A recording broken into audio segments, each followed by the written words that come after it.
the 1800s method that keeps vegetables fresh for a year.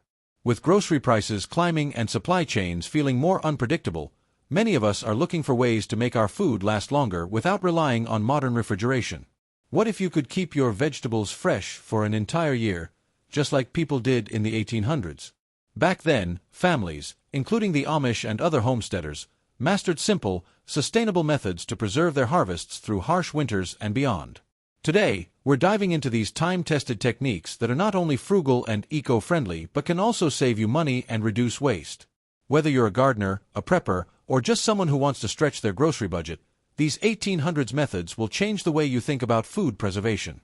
Let's explore how they did it and how you can bring these practices into your modern kitchen. To understand how people in the 1800s kept vegetables fresh for a year, we need to look at why they relied on these methods. Without electricity or modern refrigeration, families had to be resourceful, using natural techniques to store their harvests. These methods weren't just about survival, they were about self-reliance, sustainability, and making the most of what the land provided. The Amish, in particular, continue to use many of these practices today, aligning with their values of simplicity and independence. Two of the most effective 1800s methods for preserving vegetables are root cellaring and fermentation. These techniques are surprisingly simple, require minimal tools, and can be adapted to any home, whether you're off-grid or living in the suburbs. One of the most common ways people in the 1800s preserved vegetables was through root cellaring. This method uses the earth's natural coolness to store root vegetables like carrots, potatoes, beets, and turnips for months, sometimes up to a year. Root cellars were essentially underground storage spaces. Think of them as nature's refrigerator. They provided a stable, cool, and humid environment that kept vegetables fresh without spoiling. So, how does a root cellar work? The key is maintaining the right conditions: a temperature between 32 and 40 degrees Fahrenheit and high humidity, around 85 to 95%. This slows down the vegetable's natural decay process while preventing them from drying out. In the 1800s, families dug cellars beneath their homes or built small underground rooms with dirt floors and stone walls. These spaces were naturally insulated, keeping vegetables safe from freezing winters and hot summers. For example, potatoes were a staple in 1800s households, and they're perfect for root cellaring. Families would harvest them in the fall, brush off excess dirt, never washing them, as moisture can lead to rot, and store them in wooden crates or burlap sacks. The crates were placed on slatted shelves to allow air circulation, preventing mold. Other vegetables like carrots and beets were often packed in layers of damp sand or sawdust, which kept them hydrated and protected. The beauty of root cellaring is its simplicity. It doesn't require electricity, fancy equipment, or ongoing costs. Plus, it's incredibly sustainable, relying on natural conditions rather than energy-intensive refrigeration. The Amish still use root cellars today, and their careful planning, harvesting at the right time and storing vegetables properly, ensures minimal waste. Another brilliant 1800s method for preserving vegetables is fermentation. This technique not only keeps vegetables fresh but also enhances their flavor and nutritional value. Fermentation was a go-to method for crops like cabbage, cucumbers, and green beans, turning them into delicious, long-lasting foods like sauerkraut and pickles. Fermentation works by encouraging beneficial bacteria, like lactobacillus, to break down sugars in the vegetables, creating lactic acid.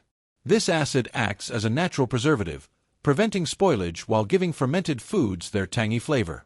In the 1800s, families used simple tools, stoneware crocks, wooden barrels, or glass jars, to ferment their harvests.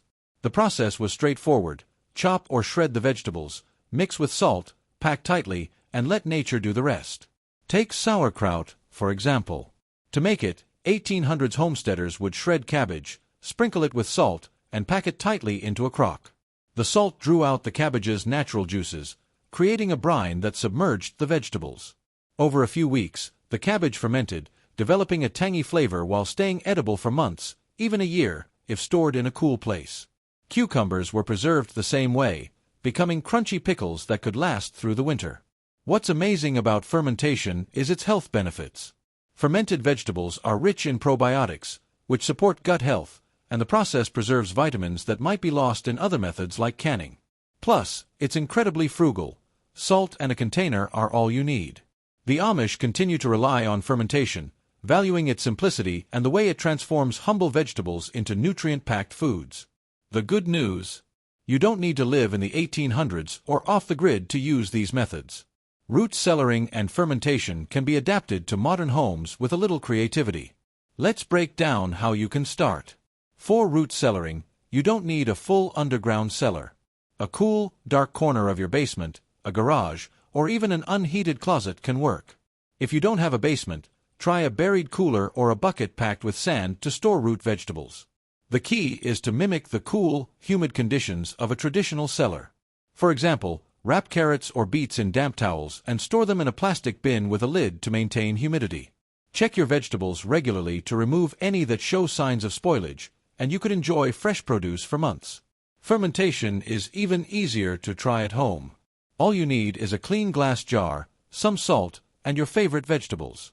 Start with something simple like sauerkraut. Shred a head of cabbage, mix with about a tablespoon of salt per 2 pounds of cabbage, and pack it tightly into a jar. Make sure the cabbage is submerged in its own brine, and let it sit at room temperature for 1 to 3 weeks. Once it's tangy, store it in a cool place or your fridge. You can experiment with carrots, green beans, or even garlic for variety. Both methods are budget-friendly and sustainable.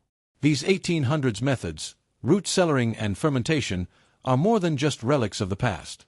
They're practical, sustainable solutions that can save you money and keep your kitchen stocked with fresh, healthy vegetables year-round. Whether you're inspired by the Amish focus on self-reliance or just want to cut your grocery bill, these techniques are worth trying. Start small. Try fermenting a jar of pickles or storing a batch of potatoes in a cool corner. You'll be amazed at how simple and effective these methods are.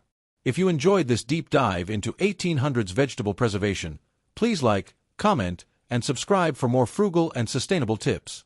Share your own preservation stories in the comments. We'd love to hear them. For more timeless wisdom, check out Claude Davis's book on 126 superfoods and preservation methods from crisis times, linked in the description below. It's packed with techniques to keep your family fed no matter the circumstances. Thanks for watching, and until next time, stay frugal, stay sustainable, and keep exploring the wisdom of the past.